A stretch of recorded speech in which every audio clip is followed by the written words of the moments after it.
दोस्तों, स्वागत है आपका अपटेक प्लस पर। इस पर पढ़ाएंगे हम एसएससी सीजीएल की मैथ, जो किरण पब्लिकेशन की बुक से कंप्लीट करवाएंगे। देखिए, हम जो कॉन्सेप्ट पहले क्वेश्चन में लगाएंगे वही कॉन्सेप्ट लास्ट क्वेश्चन तक चलेगा अपना। और चलते हैं, और आपकी जो मैथ है वो शुरू से जीरो से लेकर हम शिखर तक पहुंचाएंगे, तो बने रहिए हमारे साथ। देखिए, पहला क्वेश्चन है, 1 से 100 तक की गिनती में सभी अंकों का योग क्या है। तो अगर हम देखेंगे तो अगर एक जो अंक 1 है वो 100 तक की गिनती में कितनी बार आता है, तो 20 बार आता है। तो अगर एक 20 बार आता है तो इसका योग क्या होगा, 20 ही होगा। अगर अब जैसे जैसे 2 है, जो 2 भी 20 बार आएगा तो इसका योग क्या होगा, 40 होगा। ऐसे ही अगर 3 और ऐसे ही डॉट डॉट डॉट डॉट 9 तक, अब 9 कितनी बार आएगा, 20 बार। तो ये कितना, ये 9 दूनी 18, 180। जब तुम इन सभी का योग करोगे तो योग आएगा 901। देखो, अब क्या करना है कि हमें ये पेपर में पूरा नहीं करना है, जो भी हमारा एग्जाम रहेगा उसमें पूरा नहीं करना है, लेकिन क्योंकि हमें सिर्फ आंसर की जरूरत है। लेकिन अगर हम सीखने के नजरिया से देखें तो हमें पूरा करना पड़ेगा। अगर समझना है तो ये 20 बार आएगा तो ये 60 होगा, ये 4 आएगा ये 20 बार तो ये 80, और 5 20 बार तो ये 100 है, और 6 20 बार तो ये 6 दूनी 120, 60 दूनी 120, और ये 7 आएगा 20 बार तो 140, 8 आएगा 20 बार तो 160, और 9 आएगा 9 दूनी 18। अब सभी का योग, जैसे सभी का योग करोगे तो ये कितना आएगा, इसका आंसर 901, यही इसका आंसर होगा। अब देखिए, हम बढ़ते हैं दूसरे क्वेश्चन की तरफ।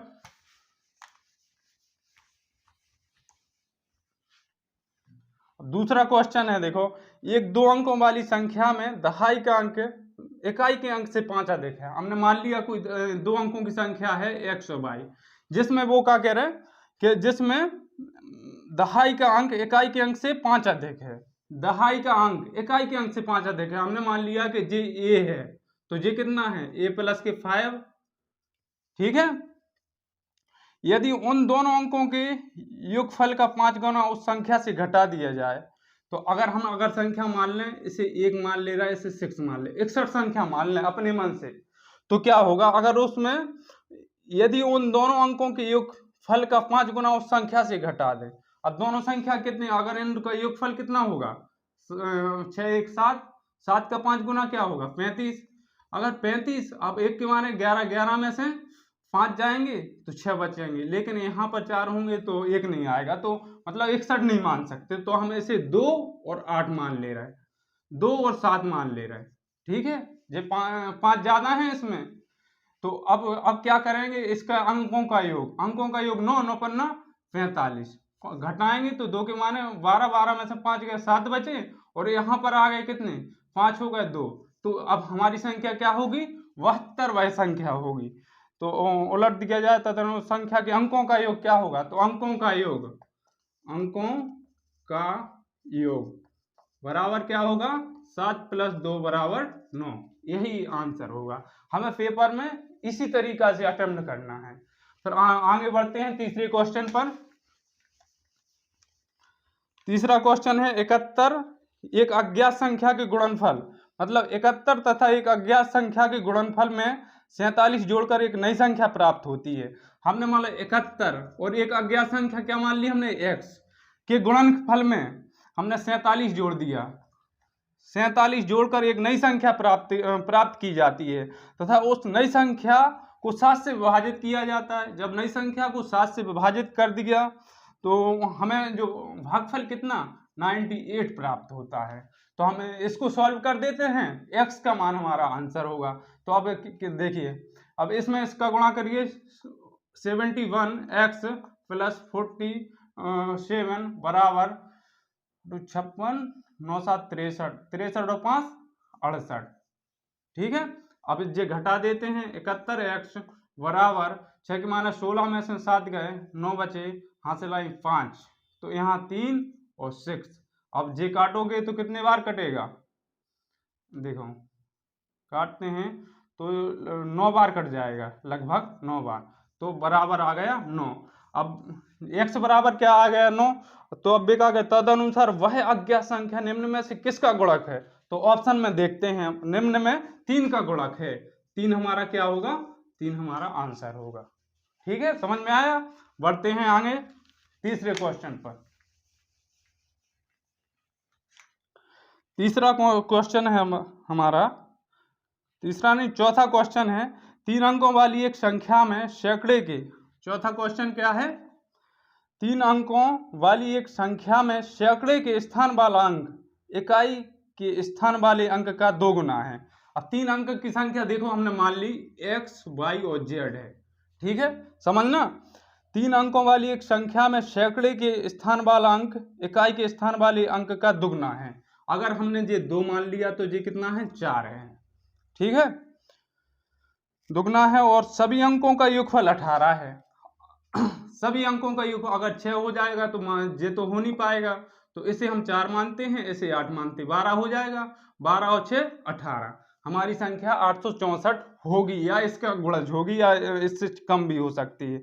लेकिन आगे की कंडीशन पढ़ते हैं, यदि उनके अंकों को उलट दिया जाए, अगर उनकी अंकों को उलट दें हम तो 468 हो गया, 400 उलट दिया जाए तो वो संख्या कितनी कम हो जाती है, संख्या हो जाती है 396 कम हो जाती है। तो 4 के माने 14, 14 में से 8 गए 6 बचे, हाथ से लाई कितने 7, 6 के माने 16, 16 में से 7 गए 9 बचे, हाथ से लाई कितने, तो ये कितने 5 और 3 आ गया कि 300। अगर हम इसके अंकों को पलट दें तो कितनी कम हो जाती, 396 कम हो जाती है। तो अब बोल क्या रहा है, तदनुसार उस संख्या के सैकड़े वाले अंक और दहाई वाले अंक का अंतर क्या है। इन दोनों का अंतर पूछ रहा है, किसका, सैकड़े वाले और दहाई का। तो उनका अंतर क्या होगा, अंतर होगा 2, यही इसका आंसर होगा। क्वेश्चन 5। अब क्वेश्चन 5 क्या है, इस अंक को, मतलब वो पूछ रहा है, क्वेश्चन में पूछ रहा है, इस अंक को यदि 1 से 9 तक गुणा करें तो गुणनफल के अंकों का योगफल या प्रत्येक दशा में इस अंक के बराबर आते हैं। तो अगर पूछ रहे कि एक मतलब 4 ऑप्शन दिए हुए हैं कि इस ऑप्शन में से हम कौन सी ऐसी संख्या है जिसमें हम किसी भी संख्या से गुणा करें तो योगफल 9 आएगा।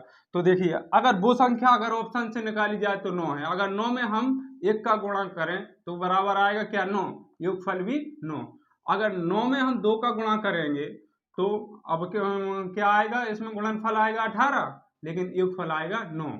ऐसे ही 9 में 3 से गुणा करेंगे तो 9 तिया 27, योगफल आएगा 9। ऐसे ही करते जाएंगे हम, जब 9 में 9 से गुणा करेंगे तो कितना आएगा, 81 बराबर 9, अगर योगफल 9। तो हमारे मतलब क्वेश्चन में क्या पूछ रहे हैं कि वो संख्या क्या है, तो वह संख्या बराबर 9 होगी। यही हमारे क्वेश्चन 5 का आंसर होगा। आगे बढ़ते हैं, क्वेश्चन नंबर 6। क्वेश्चन नंबर 6 है, यदि 2 संख्याओं का योग 50 है और इसमें से एक संख्या दूसरे की 2/5 गुनी है तो संख्याएं क्या है। अगर वे क्या कह रहे हैं कि हमने मान लिया 2 संख्याएं हैं x और y। क्वेश्चन नंबर 6, 2 संख्या मान ली हमने x और y। अगर वो बोल रहे कि दोनों संख्याओं का योग कितना है, x + y का योग है 50। अब उनने एक और इसमें कंडीशन दी हुई है कि एक संख्या दूसरी की 2/5 गुनी है। अगर हम इसे देखो, अगर 2 संख्या हैं तो अगर ए मानते हैं ए, तो एक है 2/5 गुनी है, तो एक संख्या, तो अब इन दोनों का योग हो जाएगा तो कितना, 2a/5 + a बराबर 50 है। तो 2a + 5a बराबर जे 5 25 250, तो a बराबर आ जाएगा कितना, 250/7। एक आंसर एक मान जे आएगा और यही मान हम एक इसमें रख देंगे तो कितना आ जाएगा, 250/7 का 2/5, तो 5 25, तो आ जाएगा आंसर कितना, 100/7। हमारा एक मान जे आ गया, एक जे आ गया और एक जे आ गया, यही इसका आंसर होगा। ठीक है, आगे बढ़ते हैं क्वेश्चन नंबर 7। क्वेश्चन नंबर जो 7 है वो ऑप्शन बेस्ड क्वेश्चन है, क्योंकि जो क्वेश्चन नंबर 7 है जो ऑप्शन से ही अटेम्प्ट करना पड़ता है इसे। अब उसमें दिया गया है 4 संख्याओं का योग 48 है, जब पहली 2 संख्याओं में क्रमशः 5 और 1 जोड़ा जाए। अब ऑप्शन हम उठाते हैं, जैसे पहला ऑप्शन उठाया क्वेश्चन नंबर 7 में, पहला क्वेश्चन उठाया कि हम जब पहली 2 संख्याओं में 5 और 1 जोड़ा जाए और तीसरी और चौथी संख्या में क्रमशः 5 और 7 घटाया जाए तो संख्याएं समान होती हैं। तो ये कितना हो जाएगा 14, जो पहला ऑप्शन तो होगा नहीं। दूसरे में अगर 9 तो दूसरा भी नहीं होगा। अब तीसरे में अगर जोड़ें 10, अब लेकिन चौथा उठाते हैं आंसर 6, 10, 14 और 18। जब हम देखो अब वे क्या कह रहे हैं, पहली और दूसरी संख्या में जब पहली 2 संख्याओं में क्रमशः 5 और 1 जोड़ा जाए, हम इसमें 5 जोड़ें तो आ जाएगा कितना 11, इसमें 1 जोड़ें तो 11 हैं, और अब इसमें से 3 घटाएं, इसमें से 3 घटाएं, इसमें जोड़े हैं, इसमें 3 11 आ जाएगा, इसमें 7 घटाएंगे बराबर 11 आएगा। हमारा यही आंसर होगा।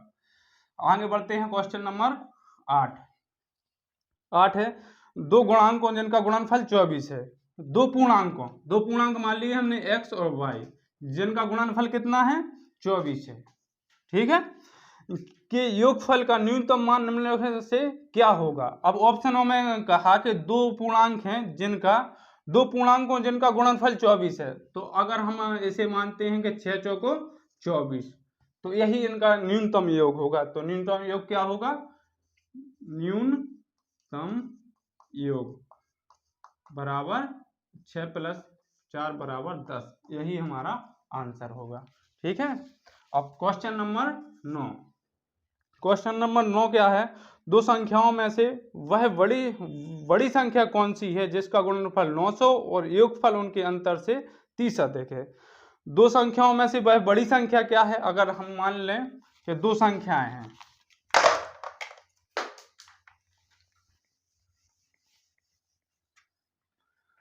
दो संख्याओं में से वह बड़ी संख्या कौन सी है जिसका गुणनफल 900 और योगफल अंतर से अधिक है। अब 2 संख्याएं हैं x + y का, नहीं, क्वेश्चन नंबर 9 है गुणनफल x × y बराबर 900, ठीक है। अब एक और कंडीशन दे रहा है योगफल x + y उनके अंतर से 30 अधिक है, उनके अंतर से कितना अधिक है 30 अधिक है। तो देखो हम इसे सॉल्व करते हैं, x से x कट जाएगा, जे पक्षांतर करेंगे तो ये 2y बराबर 30, तो y बराबर क्या हो जाएगा 15। जब y बराबर 15 हो गया तो x बराबर कितना हो गया 15 छक्के 90, 60 आ जाएगा। तो अब पूछ रहे वो क्वेश्चन में क्या पूछ रहे कि 2 संख्याओं में से वह बड़ी संख्या क्या है, तो बड़ी संख्या 60 होगी, यही हमारा आंसर होगा। ठीक है, आगे बढ़ते हैं क्वेश्चन नंबर 10। क्वेश्चन नंबर 10 में क्या है, एक धनात्मक संख्या में से 4 घटाने पर प्राप्त संख्या मूल संख्या के व्युत्क्रम के 21 गुना के बराबर हो जाती है, वह संख्या क्या है। देखो एक धनात्मक संख्या से 4 कम कर, अगर हमने एक धनात्मक संख्या x मान ली, क्या मान ली x, एक धनात्मक संख्या में से 4 कम करने पर, एक धनात्मक संख्या हमने मान ली, इसमें से 4 कम करने पर क्या प्राप्त होता है, 4 कम करने पर प्राप्त संख्या मूल संख्या के व्युत्क्रम इसका व्युत्क्रम क्या होगा x 1/x का 21 गुना के बराबर हो जाती है, तो वह संख्या क्या है। तो हम ये देखो इसमें कोई दिमाग लगाने की कोई जरूरत नहीं, डायरेक्ट ऑप्शन उठाओ, ऑप्शन से मान रखो, तुरंत आंसर पाओ, यही देखो एग्जाम में हमें करना है, तब हम सफलता पा सकते हैं। ना तो ऐसा तो देखो पूरे भारत में बेरोजगारी का इतना माहौल है कि इसी में भटक रहे लोग। तो देखिए पहला ऑप्शन उठाइए, देखो 3 से जे कट तो जाएगा 3 से, लेकिन इसमें वो फिल नहीं हो पाएगा, लेकिन हम 7 लगाते हैं, तो देखो x का मान 7 लगाते हैं, 7 - 4 और 1/7 बराबर 21, जे कितने बार कट जाएगा 3 बार, और जे 7 में से 4 गए 3 बराबर 3, तो मतलब वह संख्या x का मान साथ रखना होगा तो हमारे क्वेश्चन का आंसर आएगा। अब बढ़ते हैं आगे क्वेश्चन नंबर 11। देखिए अब क्वेश्चन नंबर जो 11 है वो बहुत टॉप लेवल का क्वेश्चन है। अगर जिसने एक बार में ये अटेम्प्ट कर लिया, मान लो उसकी 70% तैयारी है। क्वेश्चन है किसी भिन्न का अंश 2 अंकों का गुणज है। हमने मान लिया, देखो हमें दिमाग अलग से कोई नहीं लगाना है, तुरंत किया, क्वेश्चन में जो कहा गया वो करते जाओ, तुम्हारा आंसर आ जाएगा। तो पहला क्वेश्चन मतलब एक लाइन है, किसी भिन्न का अंश 2 अंकों का गुणज है। हमने मान लिया क्वेश्चन है 11 नंबर, x और y दो संख्याएं हैं, 2 अंकों का गुणज है, बिल्कुल कर लिया। एक संख्या दूसरे से 2 बड़ी है। अब अगर हम इसे a मानते हैं तो इसे क्या मानना पड़ेगा, a+2 है, सही बात करें। बड़ी संख्या हर से 4 छोटी है। अब बड़ी संख्या क्या है, j क्या है 2। अब इसमें से बड़ी संख्या क्या मानेंगे आप, यही मानेंगे a+2। अब a+2 यदि हर, उसमें हर क्या दिया हुआ है, हर दिया हुआ है 7 + c। अब उन्होंने एक बात कही है, बड़ी संख्या हर से 4 छोटी है। बड़ी संख्या a+2 बराबर 7 + c से 4 छोटी है, ठीक है। तो मूल भिन्न का न्यूनतम मूल्य क्या होगा, तो देखिए अब यहां से हम a का मान निकाल लेते हैं, ठीक है। तो अगर हम भिन्न माने तो भिन्न क्या मानना पड़ेगा, भिन्न है x/y/7 + के c। फिर जो भी मान निकालेंगे हम तो वो इसमें रख देंगे, ठीक है। तो अब इसका मान निकालेंगे तो a बराबर क्या निकलेगा बताइए, जिसमें से 3 बचेंगे, 2 और घट जाएंगे तो c+1 आ जाएगा। a का मान क्या आ गया, c+1। तो अब यहाँ पर a का मान रखेंगे तो c+1 और c+3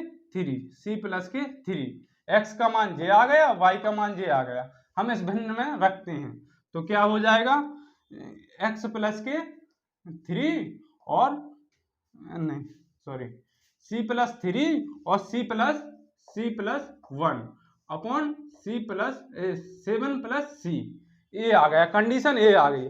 अब कंडीशन में क्या देखना है अपन में, उसमें एक दिया हुआ है कि c का मान दिया हुआ है, c का मान है जो कम है -7 से। तो हम क्या रख दें, देखो अगर हम -5 रख देते हैं, c का मान क्या रखते हैं, c का मान -5 रखने पर तो इसमें हम -5 रखें तो क्या आता है, देखो बचेगा -2 और यहाँ पर बचेगा कितना, -4 नहीं, -5 नहीं रखते हैं, -2 रखते हैं, ठीक है। जब 2 रखेंगे तो ये कितना आ जाएगा, 1 × -1/5। तो हमारा आंसर होगा -1/5, ये हमारा आंसर होगा, ठीक है। आया समझ में, ये बहुत हाई लेवल का क्वेश्चन था। तो लेकिन इसमें कुछ क्वेश्चन ऐसे भी हैं सीजीएल में जो हमें याद रखने पड़ते हैं, जो डायरेक्ट सॉल्व किए जाते हैं। चलिए बढ़ते हैं क्वेश्चन नंबर 12 में। अब ये क्वेश्चन है, 3 संख्याओं का योग 252 है। यदि पहली संख्या दूसरी से 3 गुनी और तीसरी संख्या पहली की 2 तिहाई है तो दूसरी संख्या क्या होगी। अगर बेबू बोल रहे हैं कि अगर हम ऐसे मान लें x + y + z का योग कितना है 252। तो अब लेकिन उन्होंने एक कंडीशन और दी कि पहली संख्या दूसरी की 3 गुनी है, पहली संख्या दूसरी की 3 गुनी है। अगर हम इसे a मानते हैं तो इसे क्या मानने पड़ेगा 3a, ठीक है। और तीसरी संख्या पहली की 2 तिहाई है, जो तीसरी संख्या है पहली की 2 तिहाई है। पहली की 2 तिहाई देखो, पहली 2a की 2 तिहाई है, तो मतलब अगर 3 से 3 कट गया तो कितना आ जाएगा 2a। अगर इन सबको जोड़ दिया जाए तो 3, 4 और 6a बराबर 252। अगर काट दिया जाए 6 चौको 24, 6 एकम 6 चौको 24 और 6 दूनी 12, हमारा ए का मान क्या आएगा 42। अब पूछ क्या रहा है उसमें दूसरी संख्या क्या होगी, दूसरी संख्या क्या माना था हमने ए, दूसरी संख्या का मान क्या है ए का मान आ जाएगा 42। यही इस क्वेश्चन का आंसर होगा। ठीक है, अब बढ़ते हैं क्वेश्चन नंबर। चलिए दोस्तों, अब जो भी क्वेश्चन आगे वाले होंगे अगली क्लास में होंगे आपके। ठीक है, बाय बाय।